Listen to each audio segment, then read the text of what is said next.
Wake up. Y'all stop fucking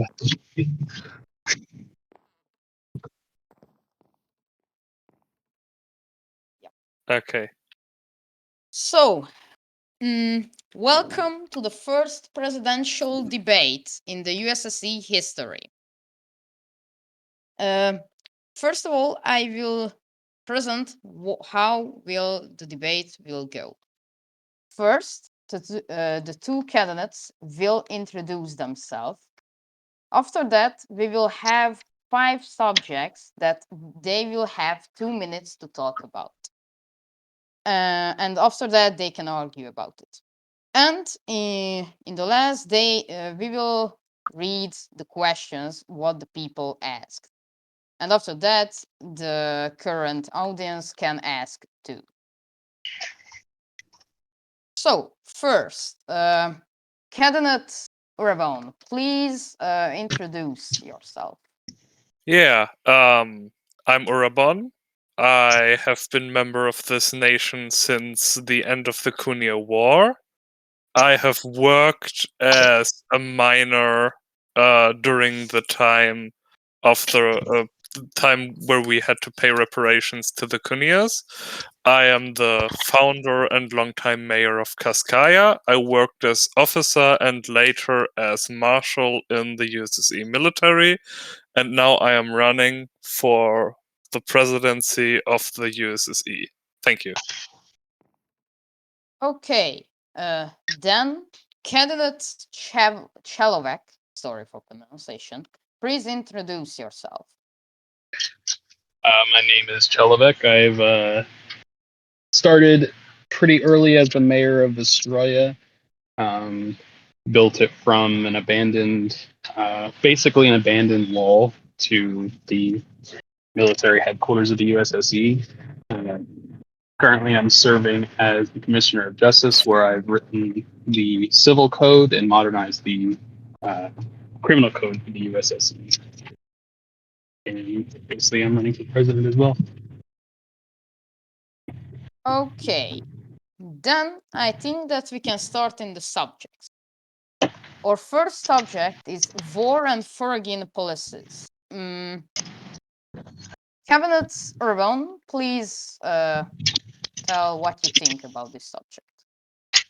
Yes, I think that due to our geographic position in the lower right corner of the map, we are a threat at basically being boxed in and eventually absorbed by a larger power. For this reason, I advocate for a position of active diplomacy that avoids surrounding ourselves completely with allies.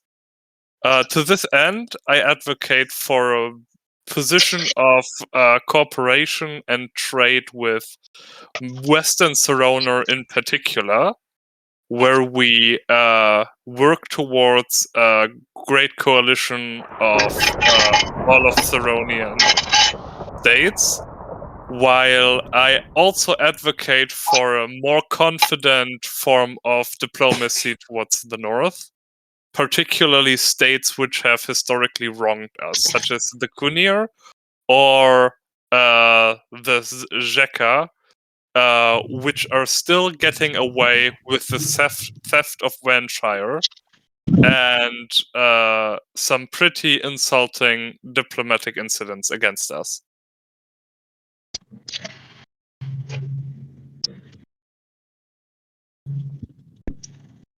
And that is basically it. Okay, then candidate Chalovok, please tell your opinion about this matter. Yeah, I think we differ as candidates in this regard that I'm a lot less focused on the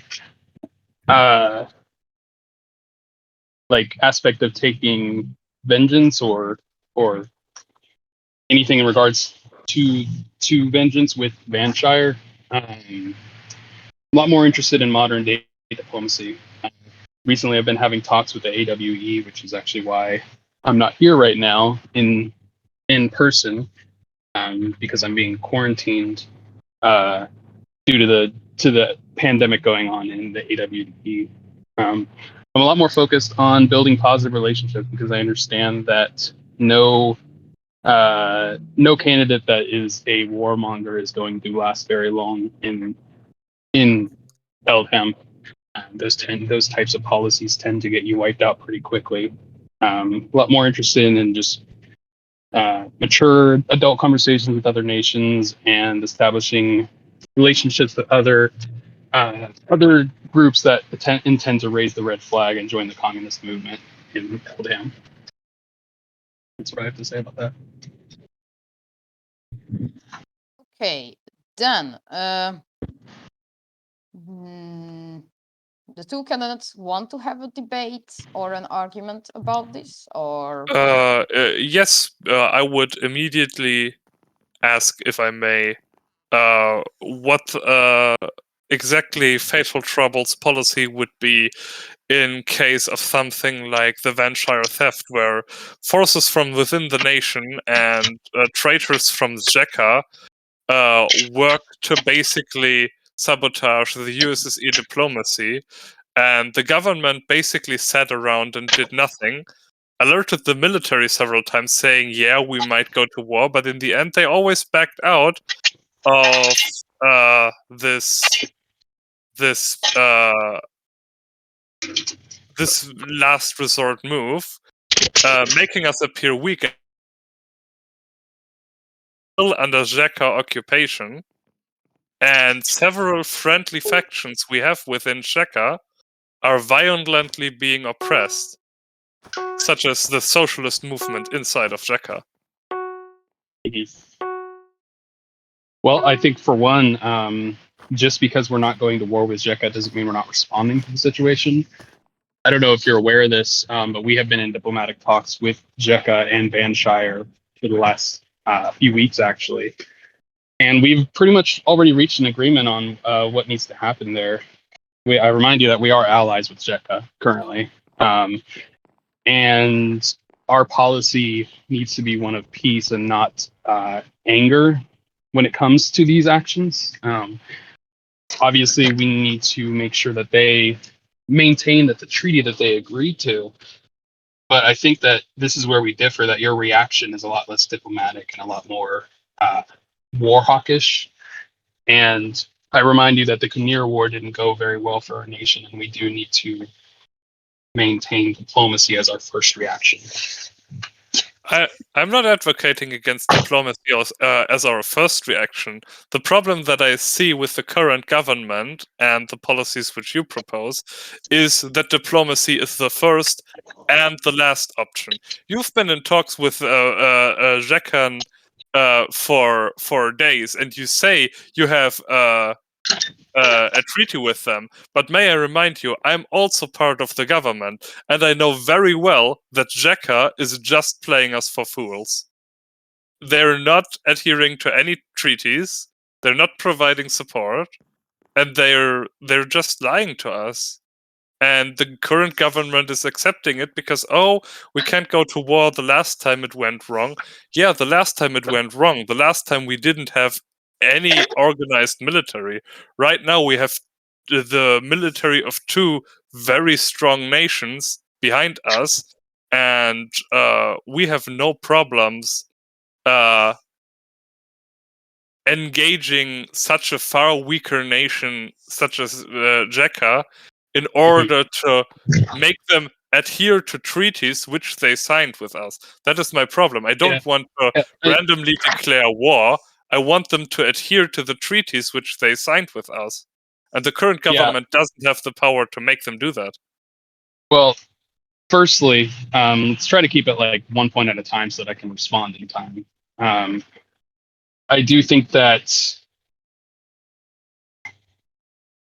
the issue is here that this diplomacy is currently happening. I think that's it. Like you have a personal opinion that Jekka is playing us for fools, and I don't really want to comment on the active diplomacy going on with them because this is a public channel. But you've seen that we are talking with these nations about and this is in progress. This isn't Jekka on our border trying to take our land, we actually have the upper hand in that situation. I'm a lot less don't. worried. Oh, yeah, I'm a We- lot less worried about Zheka diplomatically. I mean, We don't have the upper hand. They took Vanshire and they're still occupying it. yeah, Vanshire. Look, I can't. I get it. I get it. We You, can't leak military secrets here. It's fine. but you are aware that Vanshire's independence is pending. Like it is coming. It's a matter of time. It is. I can't exactly say what is happening, and you know what's happening. So I don't know why you're bringing that up like it's not. Okay. I mean, Sorry for interrupt, but please don't interrupt each other. Just when the other finished, then talk. all right. If I can. I think we're at a point where this talk about international diplomacy leads us so much into the specific that we would compromise our nation's diplomacy. However, I know that Vanshire's independence is coming, as you said, but I also know that we haven't taken appropriate action against Diamond, basically just holding us out on a stick. Yeah, So I don't. that is why I'm bringing it up. I'm not on the warpath with Diamond. I'm trying to make sure that, and I'm not afraid either. And I've made that very clear to them, privately and publicly. I don't care who your friends are. I don't care about you taunting us about the Kinnear War. We're not afraid of you. We just know that it's for the best of our economy and our citizens not to go to war. So that's why we solve things diplomatically and without the first reaction being a military response. All right. I guess we have debated everything in this subject that we can. Okay, then we can go in the next subject. The next subject is the legal system. Candidate Rabon, can you say your opinion about this? Yeah, the legal system is not my field of expertise. However, I have to compliment my opposition at this point and say that he did a very good job at reforming the legal system. There will be a few details that I would probably be changing, such as conduct of police officers in relation to suspects. But these people are already being addressed. These points are already being addressed by the current government. So I don't see too much a reason to deviate from the current course. But it is a reason to elect me because my opponent is the commissar for justice, and he's doing a really good job. I would hate to replace him with someone else.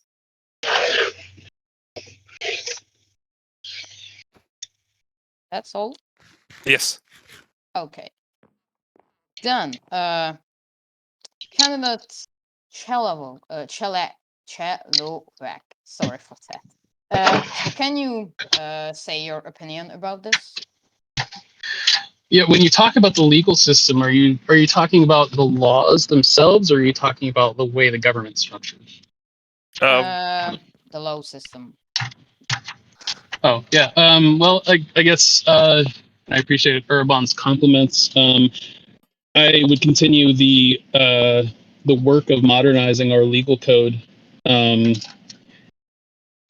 Currently, I think it's a lot better than it was due to like the fact that we actually have a civil code at this point. But I do agree with Urban that there does need to be more clear policy on the way prosecution happens. I don't think we differ much on the legal system. No, I agree. Okay, then we can go to the next. The next subject is the structure of the government. First, candidate Urban, can you say your opinion about this? Yes, I think that the reforms which were done at the beginning of the Solokovian presidency have done a great deal of improving the governmental infrastructure of this nation. We have, instead of scattering the responsibilities of the government across a bunch of people, many of which were not active in the nation anymore, we have consolidated it into 5 important positions, each of which has a clear path of which tasks to fulfill in the name of the government. My opposition is proposing we create a National Assembly which has existed before, but has been disbanded as a consequence of the Oli Solokovian reforms. And I am in favor of keeping these reforms. And instead of having a National Assembly, we will have city assemblies who will be tasked with guiding local affairs and controlling the commissions. And the commissions then have the task of controlling the president. And the president has the task of controlling the function of both of them. Rather than having another body at the national level, which will only bloat diplomacy and scatter out responsibilities among more people, which is unnecessary in my opinion. Yield. Okay. Then candidate Chelovek, can you say your opinion about the government structure? Yes. Firstly, very much apologize for the background noise. A dump truck just decided to show up directly for us. Can you hear me okay? Yes, I can hear you. Okay. So this is a big point, I think, where we differ as candidates. I think that establishing these local councils would actually decentralize and make us a lot more disorganized. My plan would be to continue the Solokovian policy of democratic centralism and establishing the president above the National Assembly. Have the commissioners actually do their jobs as commissioners and just commission the policies that the National Assembly and the president establish. And essentially, the commissioners would be officers appointed by the president. This is an issue that I ran into. The commissioners, essentially, your job, for example, Ervan, and my job in justice, are jobs that might cause contention at times and should not be elected positions. They should not be run based on politics. They should be basically appointed by the president to make sure that the politics are left out of it and the National Assembly can actually write the laws. And those checks and balances would be established through the National Assembly. They would essentially be sort of like the Soviet system, where they would make sure to check the president and the commissioners if they break any laws. And all of those kind of commingle, and the president and the National Assembly would be able to be recalled by the people, so that if there is an issue of corruption, the people of the USSE can recall them. And I think that sort of democratic centralism is what communism and that is what communism is based on, having the people on top of the government, having the dictatorship of the proletariat. Well, that is true, but your system is not really a dictatorship of the proletariat. It's a form of parliamentary bourgeois democracy, while my system would allow for the people to continue electing the people who govern them. Like, you're suggesting that commissars who have a very great deal of power in the nation are no longer democratically elected, but instead chosen by an elected president, which is exactly the kind of power structure that leads to the corruption that we see in modern governments. What I would rather see is a form of government in which the people. Can I address that point? You can't. If you make a bunch of points, I can't address them all. You have to moderate, otherwise I'm gonna keep talking. Let Silver respond to that point. Okay. So the issue. I mean, you're misrepresenting my policy. First of all, it would not be a bourgeois democracy; it would be a dictatorship of the proletariat, because the proletariat would directly elect the National Assembly and the president, and also would be able But to not the directly, commissions. but would also directly be able to recall the president and the National Assembly. And that way they have full power over the government. If they are unhappy, they can remove them from power. The issue with bourgeois democracy is that the people don't have that power. That power is given to the what we would be the equivalent of a National Assembly, or in the other countries would be Congress. So yes, that would be a dictatorship of the proletariat, because the people would be the ones that are removing them from power. Now, the commissioners would only act as commissioners. They would not be creating policy. They would be enacting the policy of the president and the National Assembly, which is originally what the commissioners were designed to do. So any policy making would be under elected officials. The commissioners would be simply enacting that policy. That is actually the bureaucratic nightmare, and exactly the kind of thing that these reforms prevented, which caused our current golden age. Like, when the National Assembly enacts a policy, and the respective commissioner is not that active, or the National Assembly, one of them is not that active, then this strangleholds the entire process. If the commissioners act together in a parliament, because they're elected representatives, and all of them have competence in the government, then that means that they are responsible for making legislation, and they're the ones responsible for deploying them. So there is a much straighter through line, which causes a lot more efficiency than if we split all these competences across all of these people. And this is also, the issue. Also, a question I have real quick is, how would the people remove the president in your system? And then I can explain how they would do it in my system. Well, to speak to your first point, so the answer to inactive National Assembly members, just like we've had inactive commissioners, this is not an issue that's specific to the National Assembly. The issue is to find active members to take these positions, and I actually would criticize your platform, because your vice president is not somebody that is active on communications lines. I don't know if I can say what they're called, but is not active on this platform. So we would have the same issue that we have now, where our vice president is nowhere to be seen when the president isn't available. So we have to essentially hold our diplomacy until somebody gets online. Whereas if we have a National Assembly system, we have several lawmakers, and we have the president, and we have my active vice president in power, to where they would be able to take those actions. And to answer your second, I have to defend my vice president pick at this point real quick.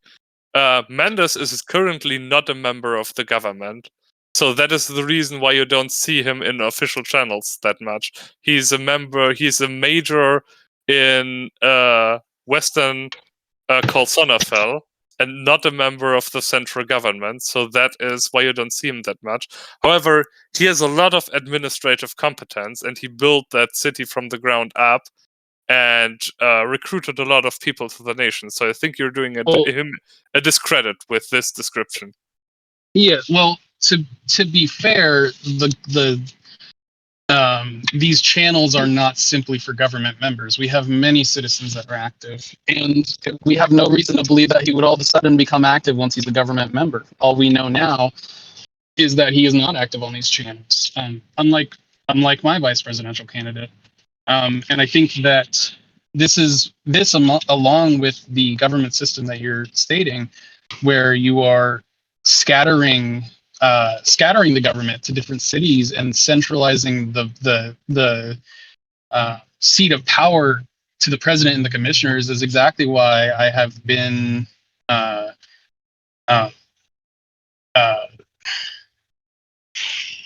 approved or I'm thinking of a word.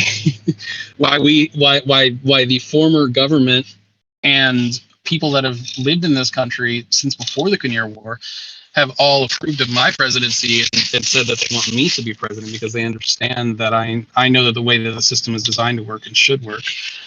To answer your second question before I forget, the president would be removed from power through a petitioning system and be able to be recalled by the citizens at any time, just like in the Soviet system.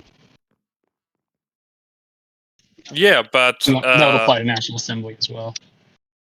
Yeah, but that would if any citizen can recall the president at any time, will then have a vote of mistrust happen, or can the citizen just remove the president? Well, we would have a petitioning system to where the president could be removed based on the amount of citizens that sign on to it. Essentially, we would have that petition submitted, and then the people would basically meet in regards to the issue and then remove the president if it was necessary, which would mean that it wouldn't be something that you would just do out of nowhere and be able to do easily, but it is something that the people could do together as they should.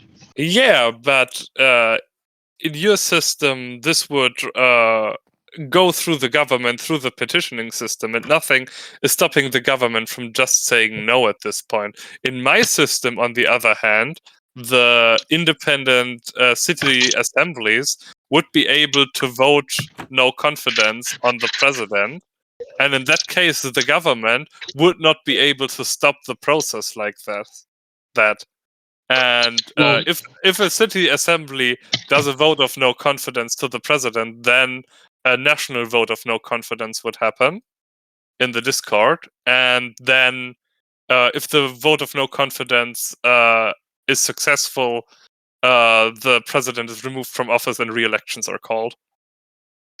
well, that doesn't really make sense to. I mean, if you have a legal system in which people can petition, you're essentially saying, well, the government could just decide to ignore the legal system, but that's the way it works anywhere.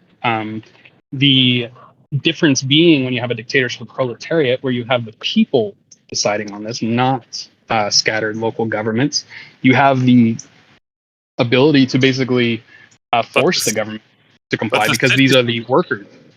But the cities' assemblies are the people.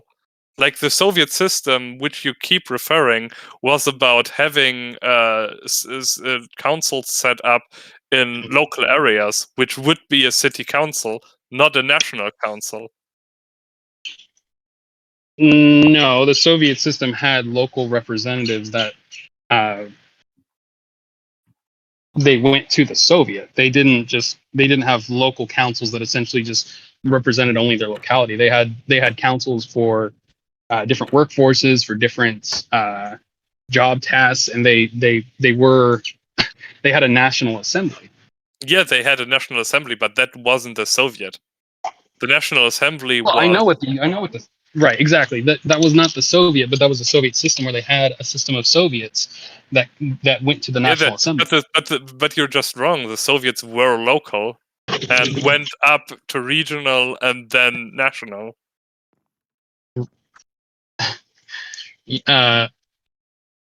Are you saying the same thing I'm saying in a different way? Because I'm saying that they had a local system that went to the National Assembly, which is the way a National Assembly works. Which the Soviet system I have been citing, but I'm not sure it's entirely relevant for us to argue over what the Soviet system was when we're talking about what my system would be. So I want to say you have different interpretations of that. You have a more Leninist style approach to, while I have a more Luxembourgist interpretation. Sure. Can I say that please talk about in-game politics, not Euro Sorry. politics, if I can request that? Yeah. I apologize. I suppose we have laid out our positions for government and what advantages and disadvantages this would have. So unless you have to say anything, we could move on. No, except for the word that I was thinking of was endorse. Okay. Okay, so our next subject is national building and development. First, Cabinet Rabon, please tell your opinion. Well, I would say that we did a great job in improving the economy in the last term.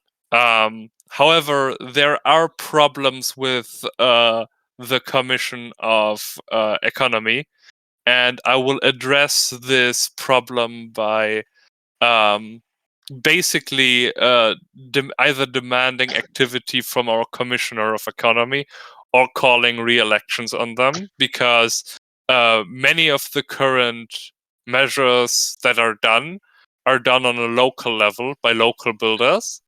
And because the local level is the most active, I also think that this is a reason to support the system of local councils, because people just associate with their own cities more.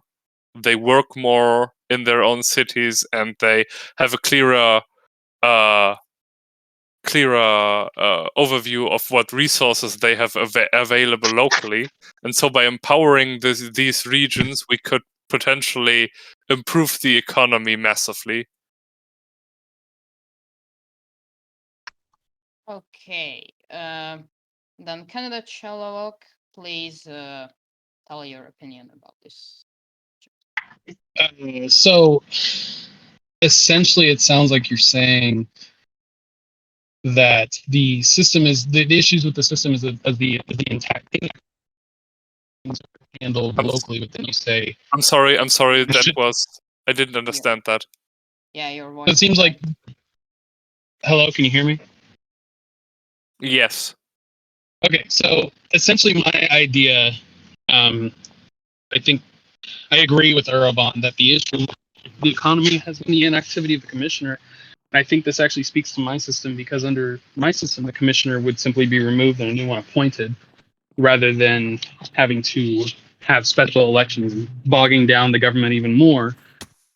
We wouldn't have this issue of these having to depend on towns, or having towns depend on themselves. We would have a central government that is duly elected by the people, and the commissioner would have the responsibility to follow through on his tasks, or he would simply be removed and a new one added. Um, so I agree that we have made improvements thanks to a lot of those cities like Ostroya and Kaskaya building on their own. But I think it could be much better if we had a more centralized government and the commissioner of economics, the position that was focused on more. Okay, any of you have questions to the others? No, I think that the system, if I may lay out a case real quick, I think our solutions for the economy tie very much into our system for how the government should be run, with Fatal Trouble preferring a centralized system where people are just appointed, and me preferring a democratized system where the experts are elected by the people, and giving more independence to local cities rather than having an overbearing central government. Yeah, I think that's a misrepresentation of entirely, actually. I think that my system would centralize the democracy, which is a collectivist way of looking at the economy as opposed to individualist.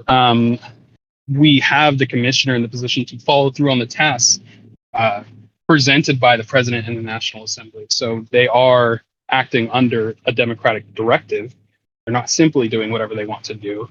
And through that, through the power of the president, if that commissioner is not acting, or through the National Assembly, if that commissioner is not acting, they can simply be removed, so somebody can be added to follow through on the wishes of the democratic process.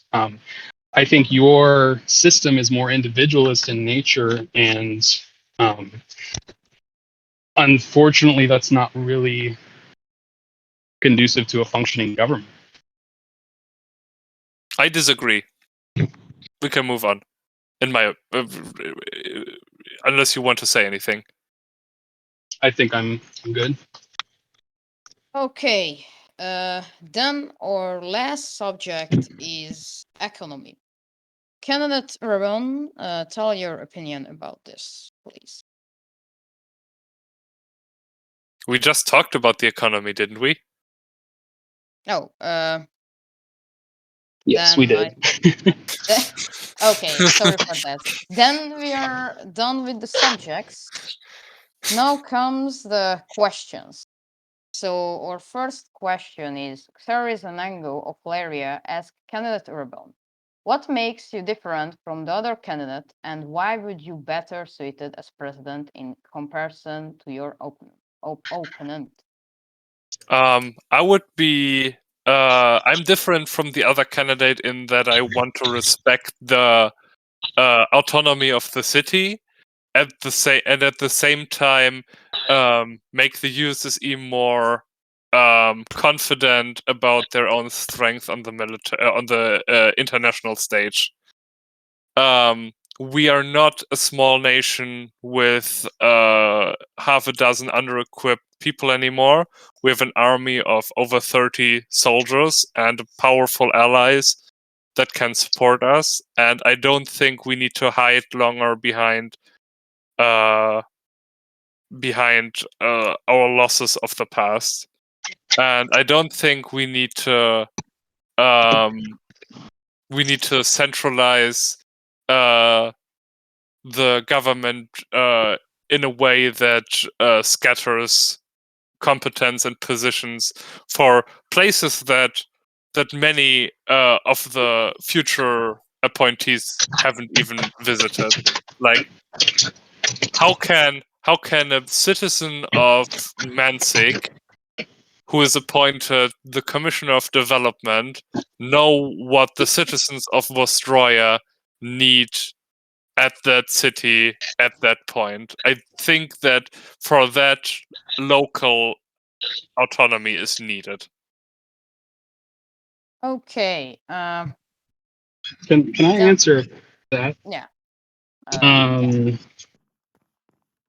I think that I just think some of that was directed at me. I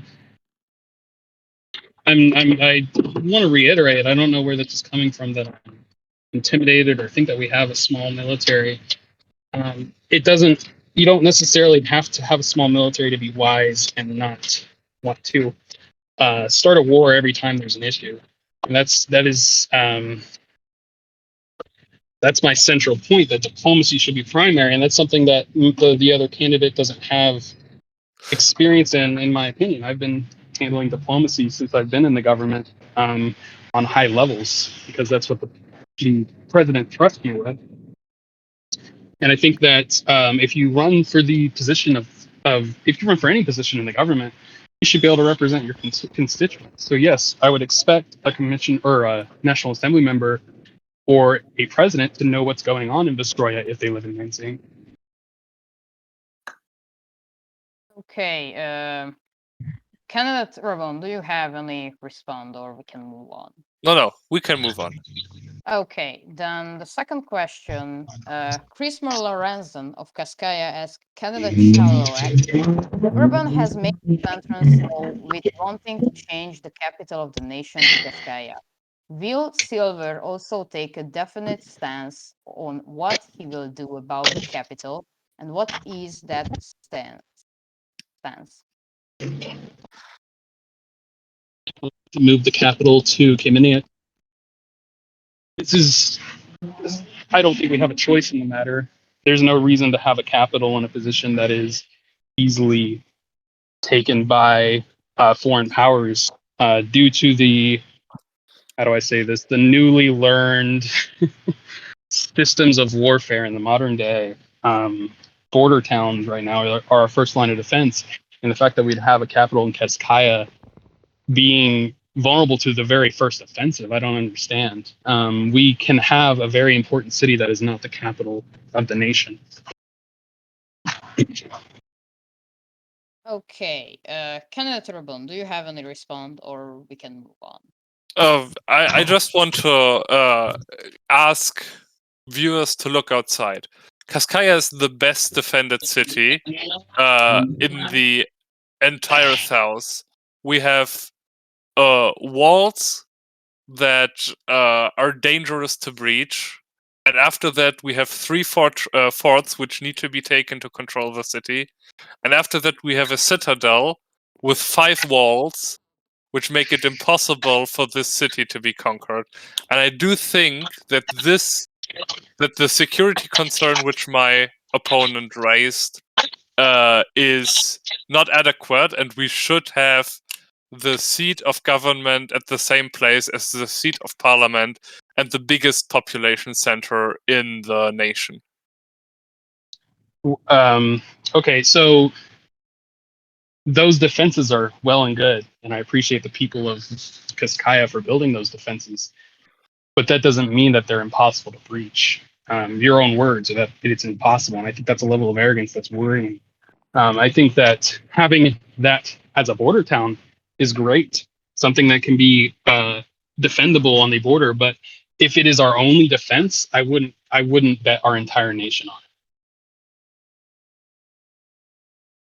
Okay, candidate Urban, do you have any response for this? No, I don't think that this was a very salient point, because he intends to move the seat of government into a much weaker defended city, and You're not responding to what I'm saying respectfully. just because it is away from the border doesn't mean it is impossible to attack it. If Kaskaya falls, because everyone thinks, oh, it's not important because it's just a border town, not the capital, then Kameniec will fall shortly after, because compared to Kaskaya, it's undefendable.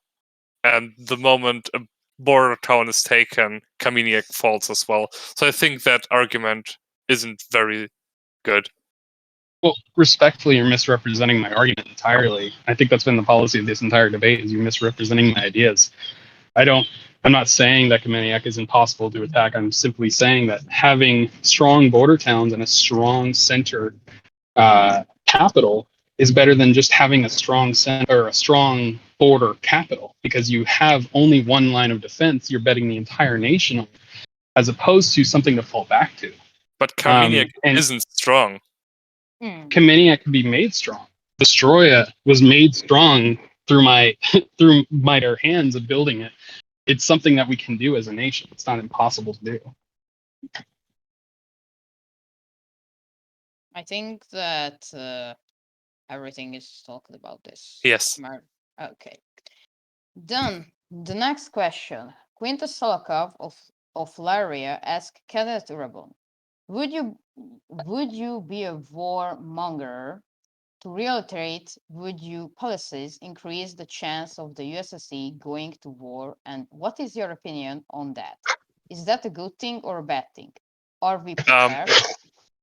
I think war is a last resort measure of diplomacy.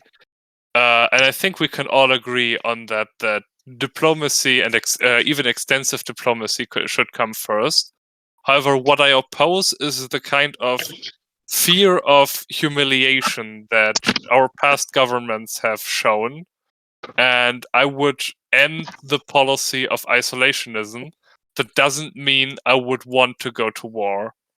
I think the chance of a war under me would increase just because I would not categorically reject the idea of a war between nations to uphold our own interests, like the current government is, just allowing other nations to walk over us because they're unwilling to go to war.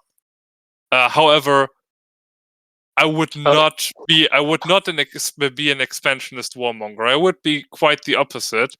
In fact, I think the risk of war decreases when other nations are scared to go to war with you. When other nations know that you're scared to go to war with them, they're more likely to attack you. Okay, Cabinet Chalovak.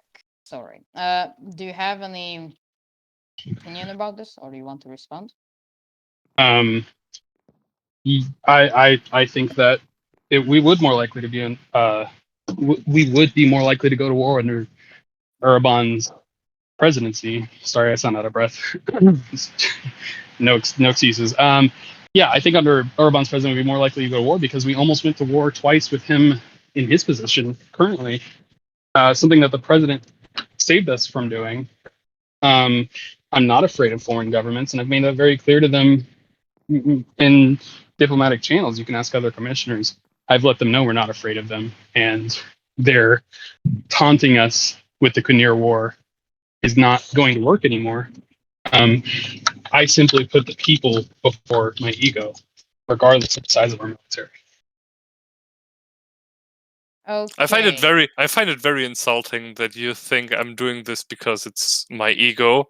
I'm doing this because I think it's the best course to take for the USSE to avoid being boxed in, made irrelevant, and ultimately taken over by a stronger force from outside of Serona. I'm sorry that you're offended. Okay. Then I think we can move on. Okay. Then the next question. Personal Laurean of Kaskaya asked candidate Chelovek, what do you believe is the largest issue facing the USSE today? Well, for one, I think our number one problem would be our economy.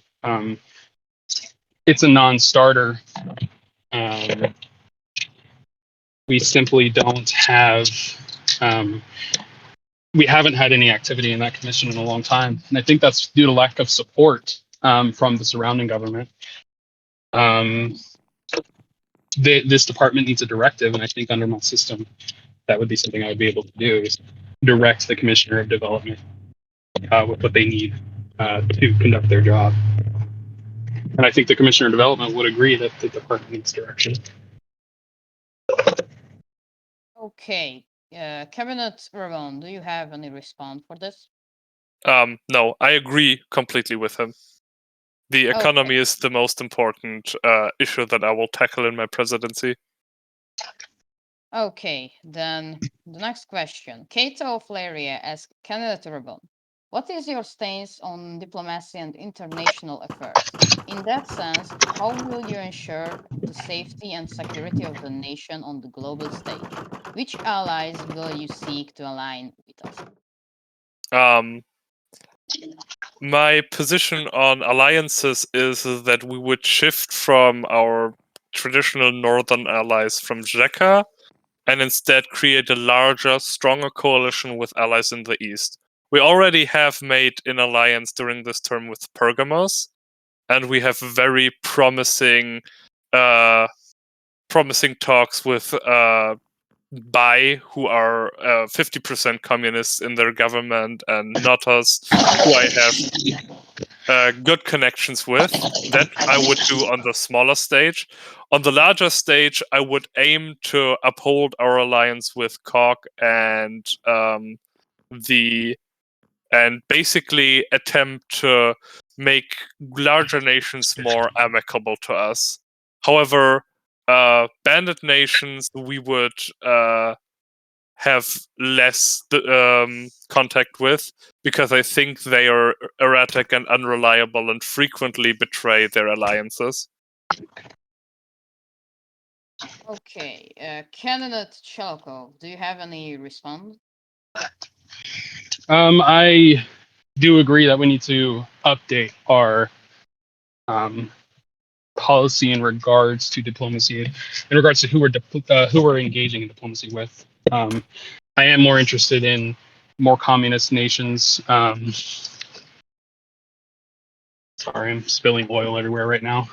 I am interested in more communist nations to work with. I'm also currently in talks with some of the larger governments in the East that I'm developing a relationship with, and I intend to maintain that line of dialogue with them.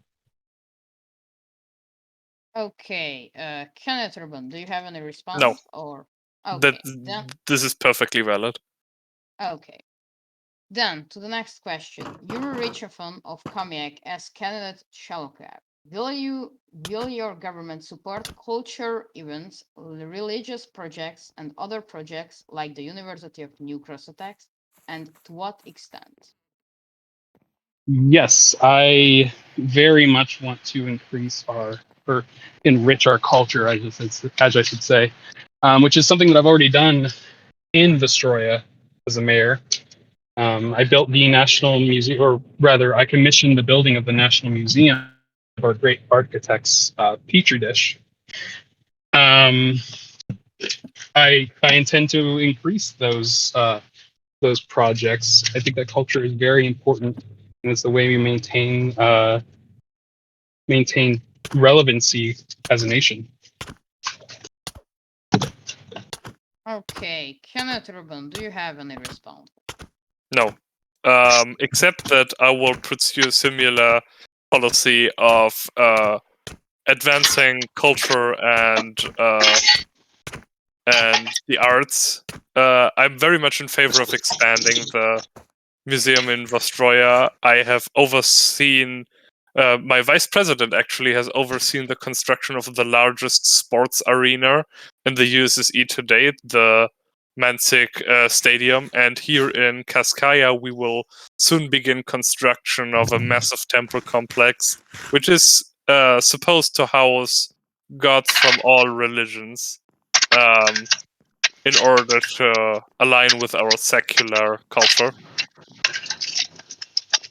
Okay, before we move on to the next question, can I say that in the assembly hall, do not fight or hit each other because we are here to debate. Thank you. So, next question. Pog reached phone of the new cross attacks ask candidate Ruben. What is your position of Zakan on unification and the possibility of the USSE joining so-called mega faction? I am not familiar with this possibility. However, if Jekka were to join with us, in that case, I would not sell out USSE interests into an equal alliance with the crumbling remnants of Jekka. Instead, I would only accept the unification with a peaceful unification with Jekka if there was some provision which allowed the USSE to keep its internal autonomy and internal strength without being dragged down by the chaos that is currently happening in Jekka.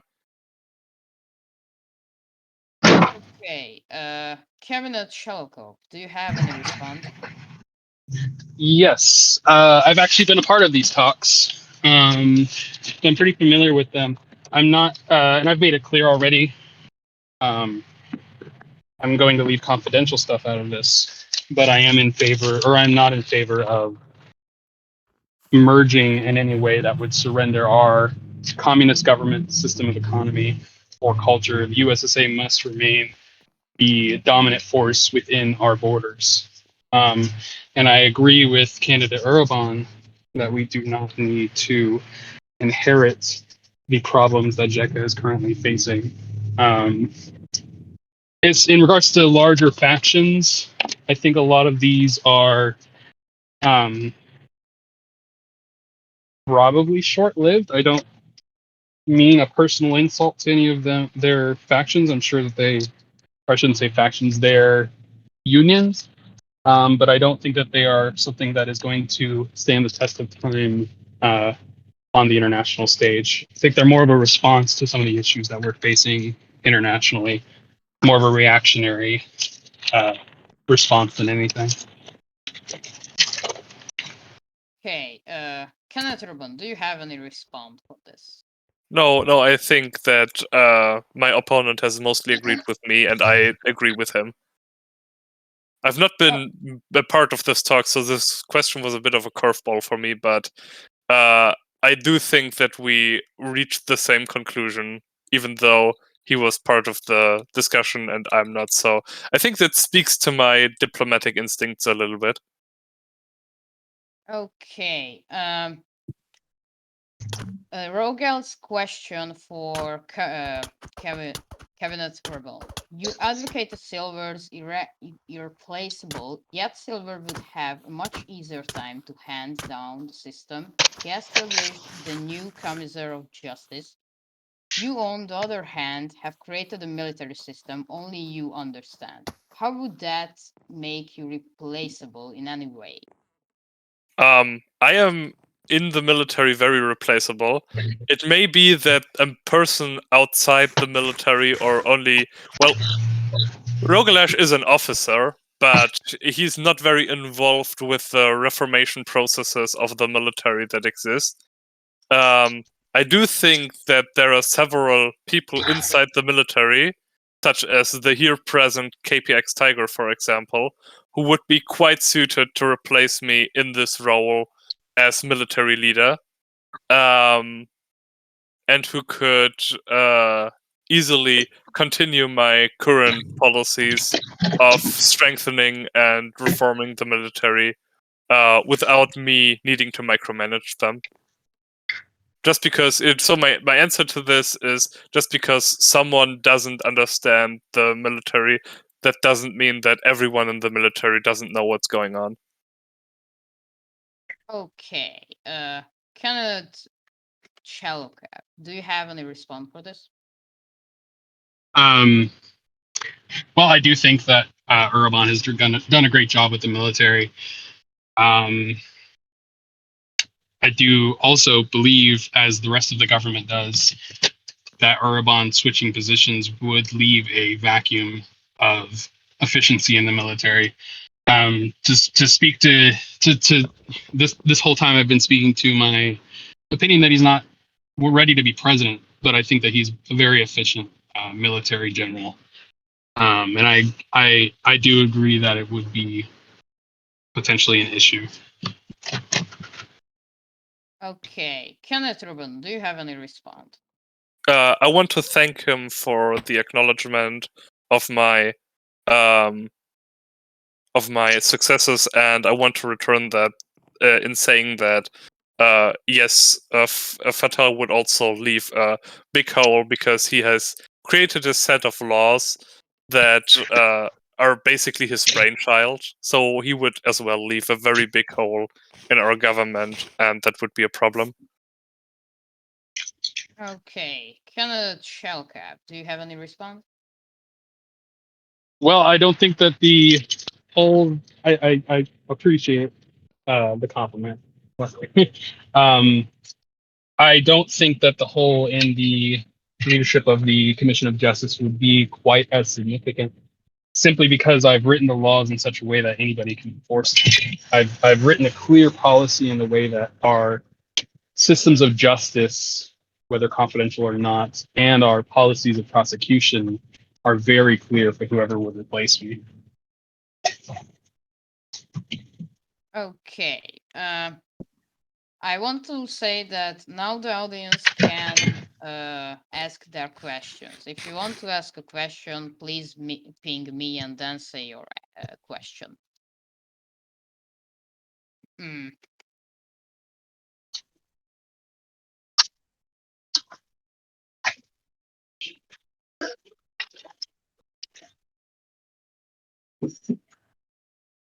It will be a little bit of silence, but run out of questions. So.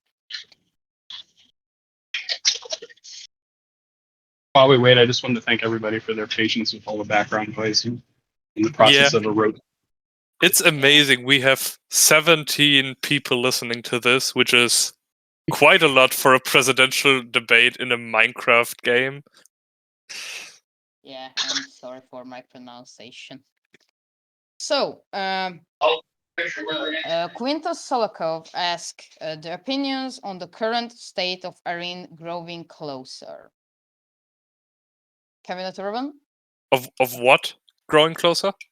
Opinions on the current state of Arena growing closer. Of Arena? Arena, yeah. Oh, you mean the country? Yeah, the big nation of thieves. I have no opinion on it because I haven't been involved with the talks. However, as president, I would probably be briefed on these talks. So I would then decide what exactly my option on Irene is. Okay, Kenneth. Canada. Chelovek. Slovak. Do you have any? What is your opinion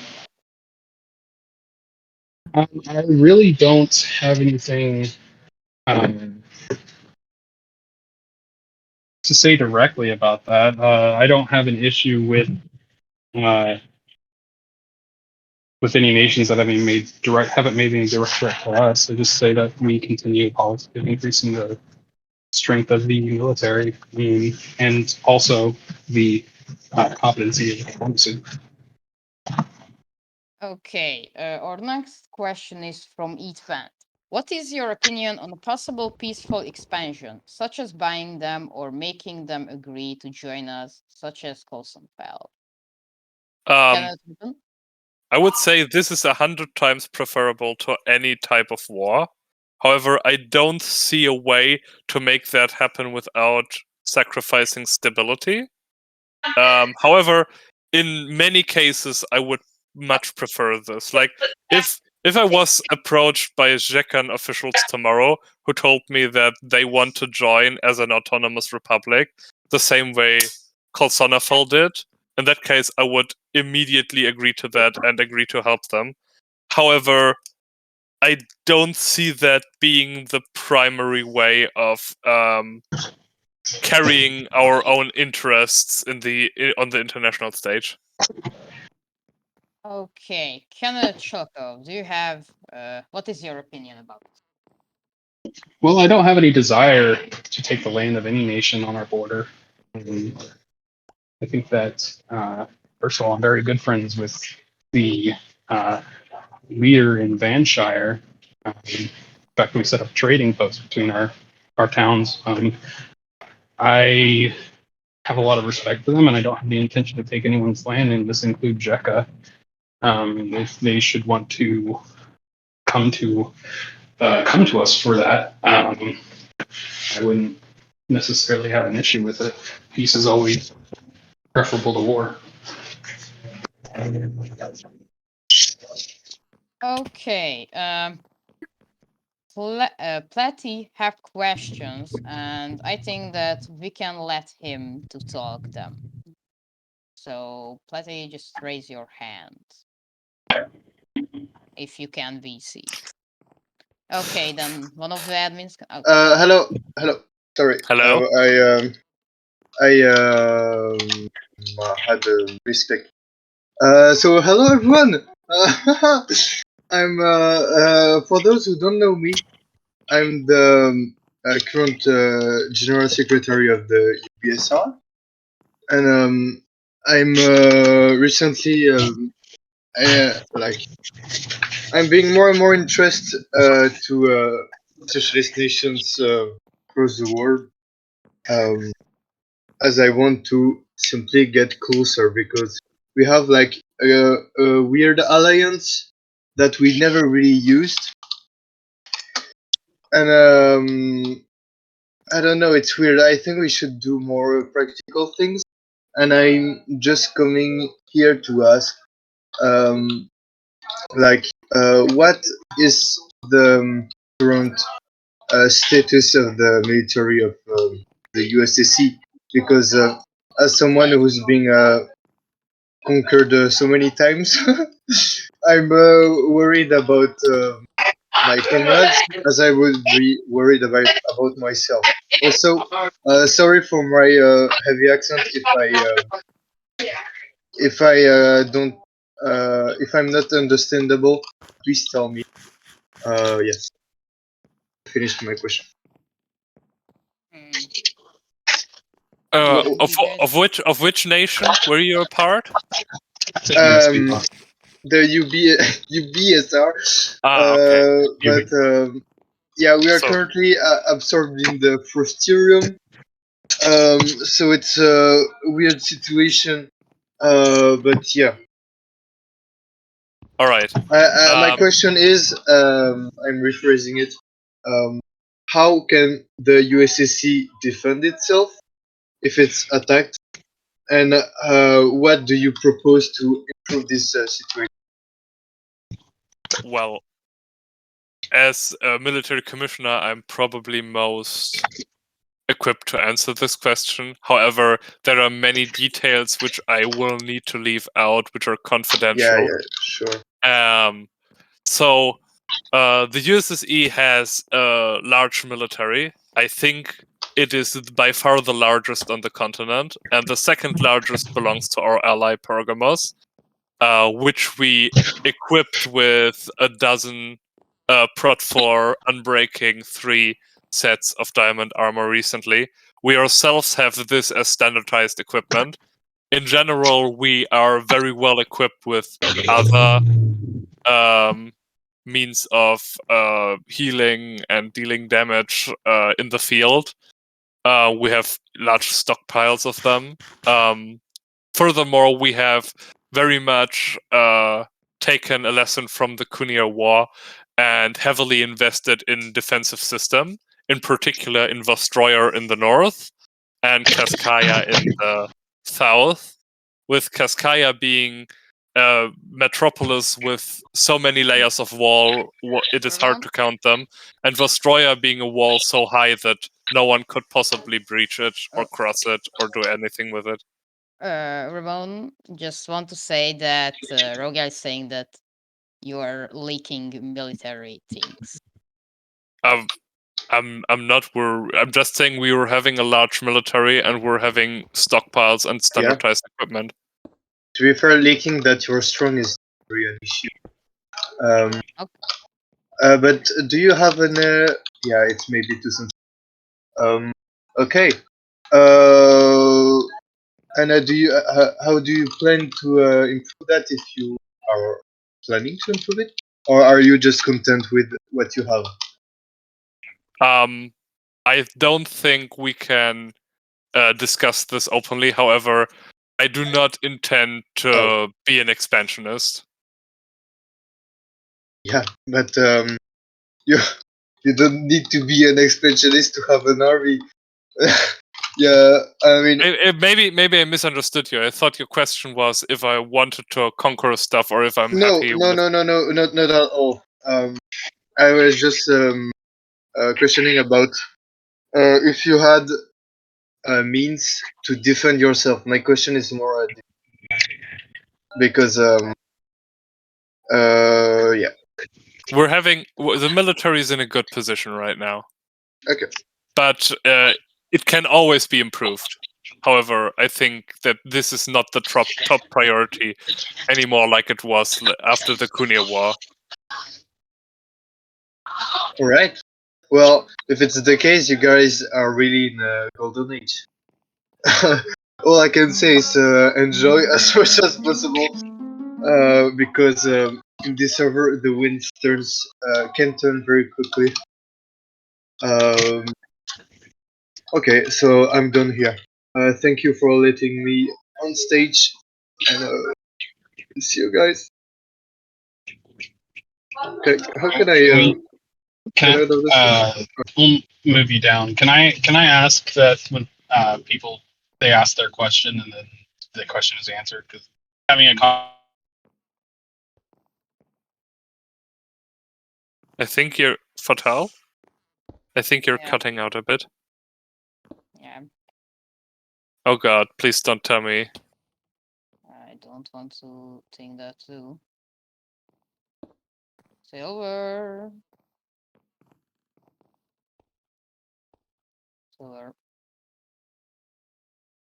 He left the place. I think this was just a crash. I think the best course of action, if I may suggest it, would be that. Welcome back. Welcome back. Thank you. Can we ask a question and then like we don't need to be having a conversation with everybody just because that'll take forever. Not that I don't appreciate the questions of the last person. Yeah, I agree with that.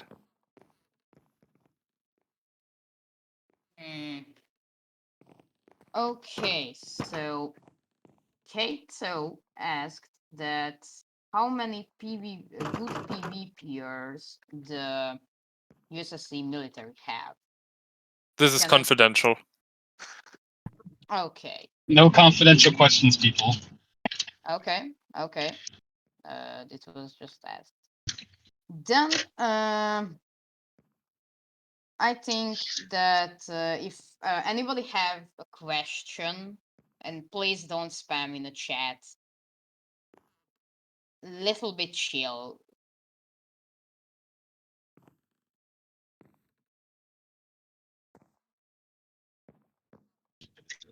Can we just have final statements and move on if nobody has any questions? I don't see any new questions. Just okay. Then okay. So I think the also.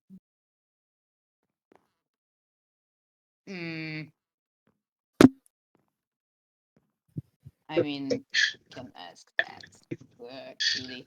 So Quintus Solokov is asking that what is your opinion about the fanboy military? I think my opponent wants to answer this question. I think everybody knows that I'm in favor of developing actually an entire state for femboys, but I love that policy that another nation had. But I am pro femboy. Okay, me bad question is why is Pop-Up Poo so big and strong? I guess. Any of the candidates have an opinion about this? I don't know what was said. I heard. Did somebody say something about poo? I mean, I can resend it, but why is Pop-Up Poo so big and torn? I don't know. Solikov, I like Solikov's question, the opinions on the opponent's mother. I don't know if Urban, if you want to answer that. Okay, Which one? I think. I didn't hear any questions. Do you have any opinions on my mother? Is what Solikov was asking. I think your mother is very nice. Not my type. Probably a bit too old for me, but I think she's nice, and I'm wishing her only the best. Yes, I'm sure your mother is a sturdy German, and I have no opinions. Okay, I think that this is the end of the debate because the questions are getting ridiculous. Can we have closing statements? Oh yeah, also So, Kenneth Rabon, please tell your. Yeah, I want to thank everyone who was being here. I think in this debate we have clearly heard who is the candidate of true Soviet democracy and who is the candidate of centralization and overreach. And I think we have heard who is the candidate of a strong and confident diplomatic approach to the international stage and who is the candidate of being reluctant in adequate responses. And I want to thank everyone for listening. And whatever the result of the election may be, I will happily accept it because my opponent is, despite all our disagreements, a very respectable person who has done a lot of good for the nation. Okay, candidate Shalkov, what is your tell your last statement? I think we have a different interpretation of what our positions are. I think I'm pro collectivist communist government, the continuation of zero reason, Solipsism, Cholobek thought, of course. I think that we do need to be centralized and individualist, or else we'll fall into bourgeois the morality. um, sorry, bourgeois disorder, and I think that both candidates, I think, lead from a position of wanting to help the nation, and I would accept either result. But if you want the pro femboy candidate, I would be the option you would go with. I think that's right. Can't argue with that. Okay, then with these last words, thank you for all the people who come to this debate. And I hope the best for the two candidates. And good luck with the election and have a nice day. Have a nice day.